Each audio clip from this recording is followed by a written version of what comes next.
Esta noche se viste con un café muy interesante, un café en forma de divulgación y para ello tenemos con nosotros a Tomás Aguilera Durán, que, bueno, lo primero de todo es que es un gran amigo, esto hay que decirlo así, y lo segundo es que además Tomás, aparte de ser un gran amigo, hace muchísimas cosas en el marco de la divulgación, pero es que aparte de la divulgación, en el marco de la academia, que es su principal camino, la academia.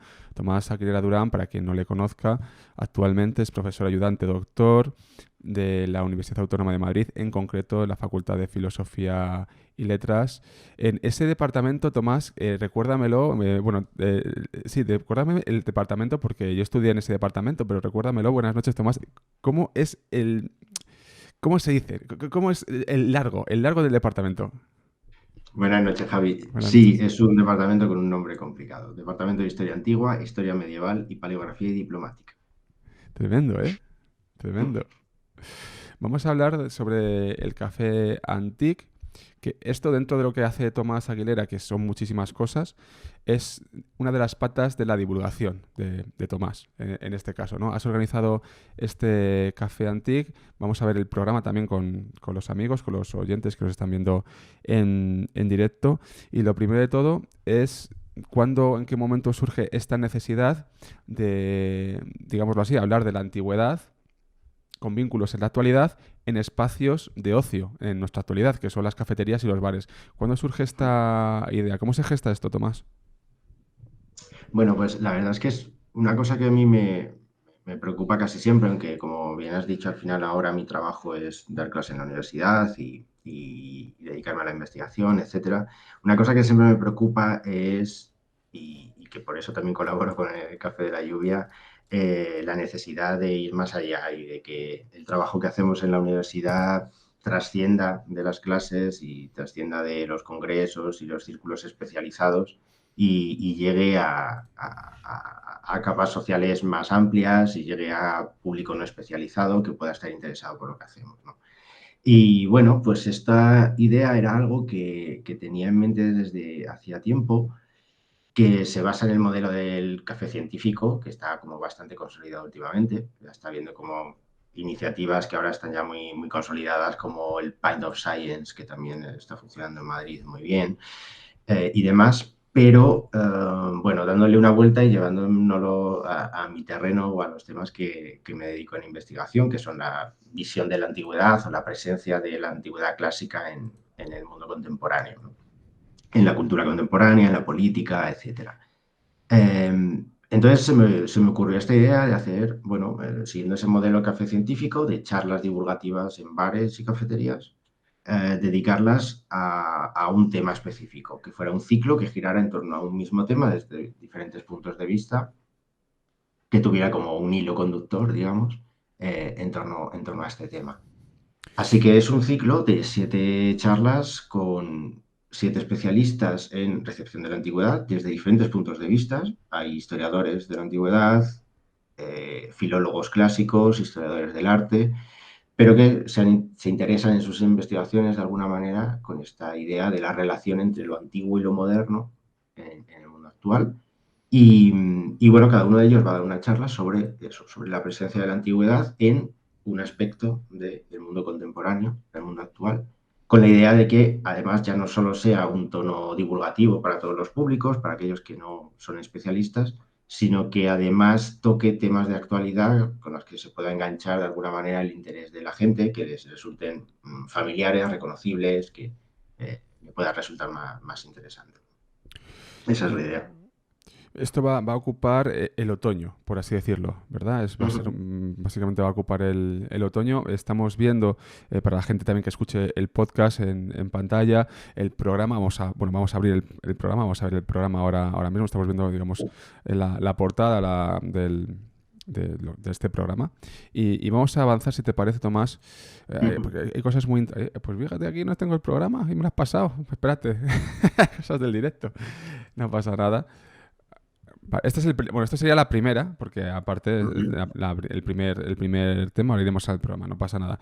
Eh, Oye, Tomás, una cosa, digamos, de organización. Ahora vamos a ir un poquito a algunos de los aspectos, pero cuesta mucho organizar, ¿no? Porque tú eres el organizador, el ideólogo, cuesta mucho organizar este tipo de eventos. Estamos hablando que es un evento, unas jornadas, por así decirlo. Ya la jornada no sale aquí el academicismo, pero son unos cafés que se realizan desde la universidad a cafeterías y bares de Madrid. Es decir, tienes que organizar tanto al profesorado, investigadores, como también los espacios, hablar con los espacios en los cuales se va a realizar esta actividad. Me imagino que esto parece sencillo, pero debe de ser harto complicado. Sí, a ver, tiene su complicación dentro de, bueno, de que es un ciclo, bueno, reducido y demás, pero sí, bueno, al final esto nace un poco la decisión de ponerlo en marcha, tiene que ver con una convocatoria que tiene la Universidad Autónoma de Madrid de proyectos de transferencia cultural, que es como el término técnico que se utiliza ahora para hablar de divulgación, ¿no? Y bueno, presentas un proyecto con la idea y los gastos, el presupuesto, etcétera, etcétera. Y bueno, me lo aprobaron, me gustó la idea, me la compraron. Entonces, bueno, la financiación, la poca financiación que tenemos para divulgación, etcétera, para difusión, etcétera, parte de este proyecto concedido por la universidad. Pero sí, luego al final el trabajo de logística y de organización recae en mí. Y la verdad que me lo han puesto fácil, tanto los compañeros, que algunos son amigos, en mayor o menor medida. Tengo esa suerte de tener esos contactos pues, dentro del mundo académico y la verdad es que les gustó a todos mucho la idea y aceptaron sin pensarlo. Ellos me lo pusieron muy fácil. Otra cosa es cuadrar agendas con ellos, pero por lo demás estuvieron muy dispuestos. Y la verdad es que los locales que van a colaborar con nosotros también. Ya digo que el presupuesto que tenemos es mínimo, de manera que colaboran desinteresadamente. La única contraprestación que tiene es la gente que podamos llevar al bar bueno, en horarios que no son los más de más afluencia. Pero más allá de eso, colaboran de una forma completamente desinteresada y además es que son locales que, bueno, también suelen hacer actividades de este tipo, entonces ya están acostumbrados a colaborar en este tipo de iniciativas, tanto musicales, presentaciones de libro, charlas de muchos tipos. Entonces, bueno, estaban como les sonaba la idea, les pareció bien, les pareció además original el planteamiento y también aceptaron sin demasiado problema. Quizá lo más difícil fue el cuadrar agendas de los bares, sus huecos, con los huecos de los diferentes especialistas y que todo cuadrase y tuviese sentido. El montar el programa definitivo quizá fue lo más complicado de todo. Es interesante porque seguimos el hilo de la historia en esos espacios, esos bares en los cuales se habla, se organizan eventos de tipo de índole cultural, si se quiere decir así, y al final son lugares de encuentro, que es interesante, ¿no? De mostrar un tema, hablar sobre él, crear un diálogo bueno, al final siempre aprendes cosas, ¿no? Y aquí hay mucho que aprender y muchos temas que tocan incluso, pues, como digo, ese hilo de la antigüedad a la propia actualidad. Comienza Gloria Mora, ya una histórica de la UAM, una profesora de la Universidad Autónoma de Madrid, con ese tema tan sugerente también y preocupante en el sentido, ¿no? El turismo de masas y patrimonio en peligro, un debate urgente. Ese es uno de los temas que aquí también hemos hablado en el Café de la Lluvia acerca de él y tiene muy, muy buena pinta. A ver qué, ¿no? Ya, si vamos, o bueno, si no ya nos lo contarás, ¿no? A ver sobre qué puntos habla ella. Yo no sé si te han dado algunas, no sé, voy a hablar de esto, de esto, de esto, o no tienes, o no sabes todavía nada. Esto es enfrentarse aquí a Bueno, más o menos, pero también hay como un componente también de sorpresa que de les he dejado a sorpresa. ellos, ¿no? La flexibilidad de que hagan un poco lo que quieran, ¿no? Tenían, digamos que solo había como unas líneas maestras que es que tuviera que ver con la actualidad, la más rica, pues también es muy bonita la visión de la antigüedad en el Renacimiento, pero eso enganchaba peor a la gente. Entonces les pedí que tratasen sobre temas de actualidad y que tuvieran un tono divulgativo para todo el mundo. Luego los temas, pues se han ido hablando, se han ido cuadrando, pero les he dejado la libertad también de que digan lo que les dé la gana. Claro, el tema que va a hablar Gloria Mora, para quien no la conozca, es una de las máximas especialistas en historia de la arqueología. además fue pionera en su momento Sí, en el campo de la historia de la historiografía y la historia de la arqueología. Y va a hablar de un tema que ha hablado ya en otros foros, digamos, más académicos y que efectivamente es muy polémico y muy complicado, que es, bueno, hasta qué punto este turismo masivo de los últimos tiempos está afectando a los yacimientos arqueológicos, a los monumentos más emblemáticos, eh, y en su degradación, en su conservación, y qué posibles soluciones se le puede poner a eso, porque tiene difícil solución, ¿no? Cómo controlar el turismo de masas y con las cosas buenas que tiene, ¿no? De la democratización del patrimonio, etcétera, pero también su parte mala. Bueno, pues ella va a presentar el problema y la idea es que, bueno, después de una breve presentación de cada uno de los especialistas, de una media hora, 40 minutos, haya el mismo tiempo luego para debate, para preguntas, para debate, para tertulia, para que la gente opine y dé también su impresión. Temas como este da juego. Yo creo que este, puede haber. no, desde luego, que además, claro, decimos el turismo es bueno, sí, pero luego siempre estamos con, pero ¿cómo se puede hacer para que no, incluso hemos visto ciudades como Venecia que está cobrando, ¿no? El tema de Venecia es a lo mejor el más paradigmático, lo que pasa allí, y sería la primera ciudad que ha dicho, oye, cuidado con esto, vamos a poner una cuota, vamos a cobrar porque esto bueno, se nos está yendo de las manos, es que es muy difícil, es muy complicado, pero hay que gestionar, eso ya requiere de especialistas que sean escuchados por los gestores, especialistas que sean escuchados por los gestores. No dejaremos Sí, de decir eso. Oye, y luego, seguidamente, esto es el 19 de octubre, viene Marina Solís, como un relámpago, nuestra querida Marina Solís de Obando Donoso, Universidad de Alcalá de Henares, con un tema interesantísimo también. Rock, ¿cómo sí, no? El rock y los héroes. claro, Marina es especialista en literatura griega clásica, en Eurípides, pero también es música y está muy ligada al mundo de la música. Y ya ha trabajado a veces estos temas, en la relación entre la literatura antigua y la música rock.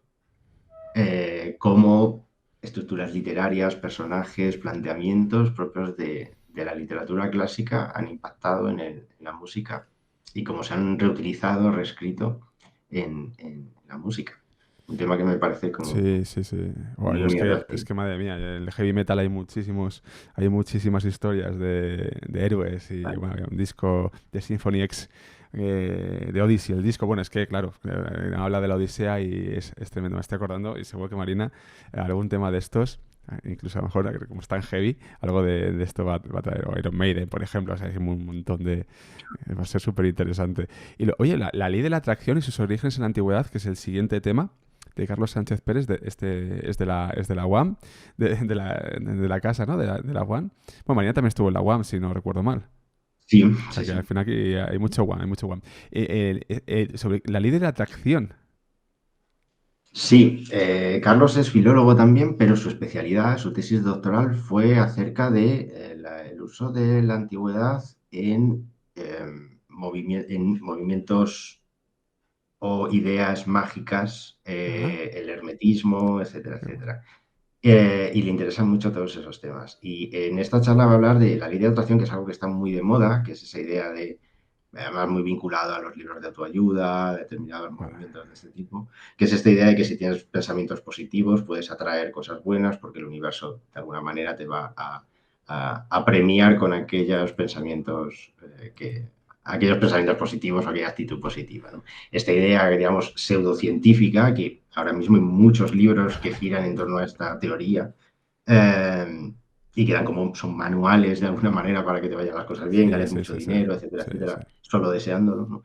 Bueno, pues esta idea que está muy de moda y muy presente en redes, y ya digo, en esta literatura de autoayuda y demás, pues tiene planteamientos como pseudocientíficos, pseudohistóricos, que muchas veces utilizan el pensamiento antiguo, la mitología antigua, etcétera, como justificación para, bueno, armar de alguna manera todo el argumento que defiende esta teoría. Le voy a fichar para una tertulia. Díselo. Porque hay un tema claro, siempre, bueno, cuando hablamos con Pedro Huertas, Romano se hizo en un día, sobre Marco Aurelio, que está muy de moda Marco Aurelio, el estoicismo. Tú te vas por ejemplo, a TikTok, te vas a TikTok y es que no paran de sacar cosas sobre el estoicismo, Marco Aurelio. Que a ver, cuidado, no digo nada, pero quiero decir que hay que verlo todo con pinzas, hay que analizarlo, hay que reflexionar sobre ello. Estos temas son muy interesantes, de verdad.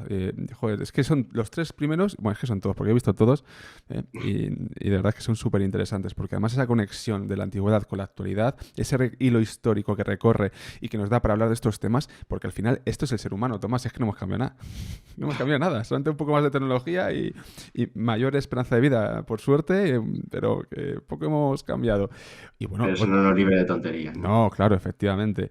Y otro tema también apasionante, Sí. por las utopías romanas, como el mundo antiguo ha modelado nuestra sexualidad, de Luis Unceta Gómez, profesor también de la UAM. Sí, claro, Luis Unceta es un crack. Luis Unceta también es de los investigadores más, el investigador también más consolidado que tenemos con Gloria Mora. Él también es filólogo y está especializado en analizar la antigüedad en el cine, las series, en productos audiovisuales recientes y, bueno, y en literatura, ciencia ficción y demás. Y últimamente está trabajando sobre este tema y me pareció muy buena idea que lo presentara también en esta sesión sobre la antigüedad en el porno, el erotismo y demás contemporáneo, la estética antigua, los estereotipos, los personajes, los escenarios, los ambientes propios de la antigüedad en el porno, en el erotismo y demás. Hace poco organizó un congreso sobre esto, un congreso académico en la Autónoma sobre esto, y me pareció un tema súper original, muy poco tratado, porque, bueno, al final es, Es tabúes y bueno, parte. chirría, ¿no? En Sí, ciertos sí, círculos, sí, claro, claro, claro, claro. Bueno, pero claro, tenía que estar, tenía que está estar. ahí, es claro que tiene que estar ahí. Otro, me encanta, la antigüedad es fashion, legado clásico y tendencias de moda, de Paloma Martínez Planza Montilla, de la UAM. Bueno, claro, es que las modas, no, Claro, sí. sí, Paloma es historiadora del arte, es la profesora ayudante doctora del Departamento de Historia del Arte. Y le interesa mucho esto, como los diseñadores utilizan a menudo modelos estéticos propios de la antigüedad o incluso escenarios. Hace poco fue muy famoso, creo que de Dior, una campaña en el Partenón y un desfile que hizo en el Partenón, ¿no? Y ahí también entra con el uso del patrimonio a veces un poco inadecuado. mm, Bueno, pues ella sabe mucho sobre esto, sabe mucho sobre moda y sabe mucho sobre cómo se reutiliza la estética clásica en la moda actual y cómo se instrumentaliza también para llamar la atención en las campañas publicitarias y demás. qué bueno. Y seguimos con temas de rabiosa actualidad, ese hilo, como decimos, más lesbianas que Safo, mitos y censuras de ayer y hoy. De Elena Dulce Pastor a Elena le conocemos los dos, es Sí. de la UAM y va a hablar sobre otro tema muy, muy interesante, Tomás. Sí, ella se mete con otro de, pues quizá una de las más polémicas también, Mm, de las sesiones que pueden dar más para debate. Ella es especialista en historia antigua, historia de Grecia, desde el punto de vista del análisis de género, del estudio de género, especialista en el papel de la mujer en Grecia, en la Grecia antigua, y la familia, etcétera. Y bueno, ya tiene algún artículo por ahí divulgativo que pueden encontrar y demás sobre este tema, sobre la figura de Safo, esa poetisa griega, eh, que se ha convertido en gran medida en un mito, tanto para el movimiento feminista, para el movimiento, movimiento LGTBI, etcétera, ¿no? Ella, bueno, pues con esto busca un poco analizar esa mitificación de la figura de Safo, con sus luces y sus sombras, con sus tópicos y sus realidades, ¿no? Y, y calibrar, bueno, pues qué podemos aprender hoy de lo que poco que sabemos de Safo y que tiene sentido y que son apropiaciones más o menos a veces excesivas de su figura, ¿no? Que también las hay. Y para terminar, el que aquí está frente a mí también habla. El organizador también habla y cierra, ¿eh? El cartel de... Cierras el cartel, amigo. Sí, De qué nos vas a hablar? sí, bueno, yo tenía que trabajar también y tenía que aportar mi granito. Y bueno, voy a hablar de lo que suelo hablar y de lo que suelo hablar en el Café de la Lluvia también muchas veces, ¿no? Que es lo que más me interesa y lo que más trabajo en investigación, bueno, que es la visión de la antigüedad en la política, en el discurso político, las apropiaciones ideológicas, identitarias de la antigüedad. Y la idea, bueno, es tocar diferentes temas que tienen que ver con la política actual en los que la antigüedad aparece de repente por diferentes discursos y de diferente manera. por ejemplo, en el derribo de estatuas en determinados movimientos sociales que tienen que ver con la antigüedad, en la visión positiva o negativa de referentes políticos de la antigua Roma, de César, por ejemplo, que está apareciendo mucho ahora a raíz de los debates sobre el populismo, sobre los liderazgos personales. Bueno, ese tipo de cuestiones, como la antigüedad aparece en los debates sobre el colonialismo, sobre el populismo, sobre la política, sobre la guerra justa, la guerra injusta, en la prensa, en los debates políticos, en los discursos. Bueno, creo que también puede dar para debates y para controversia y me parece interesante. Bueno, estamos viendo, como digo, el programa, la gente del podcast, tranquilos que os pondremos el enlace al programa también y en el YouTube también lo pondremos. Se va a desarrollar en Café Manuela, Aleatorio Bar y La Lata Cascorro. Ahí son los tres espacios Eso. que se van a desarrollar estas actividades y como nos decía Tomás, bueno, empiezan el sábado 19 de octubre a las 12:30, en este caso en el Café Manuela, que está en la calle de San Vicente Ferrer, 29, Madrid. Vamos, ahí ya está con Gloria Sí, en Mora. el centro de Malasaña. Sí, es que vais allá al centro, al corazón de Madrid. Y yo te quería preguntar, ¿cómo puedes ir? ¿Hay que apuntarse? ¿Cómo vas? Llenáis los bares y ya está. Nada, es súper fácil, sí. Simplemente se asiste y ya. Entrada libre, no hay que apuntarse nada previamente, no hay que, por supuesto, no hay que pagar entrada. Eso también fue una condición que puse en todos los locales y lo entendieron perfectamente. Simplemente ir, coger sitio, consumir para que les compense y nos sigan acogiendo. Y nada más. Es así de simple. Jolín, Tomás, pues muchas gracias por estar con nosotros hoy aquí en el Café de la Lluvia. Ahí dejo de compartir ya la imagen. Y que vaya fenomenal, oye, que vaya fenomenal esta serie de eventos, de cafés, de cervezas, con lo que quiera tomarse la gente, obviamente, dentro de la antigüedad. Y es que no tengo nada más que decirte que gracias por hacer estas cosas, porque esto conecta y esto al final transforma. Un abrazo enorme, amigo. Cuídate muchísimo y bueno, estamos en contacto, por supuesto. Muchísimas gracias, Javi, por darme este espacio y nada, nos vemos en los bares cuando queráis. Eso es, un Un abrazo. abrazo. Cuídate. Adiós, adiós. Chao. Ahí teníamos.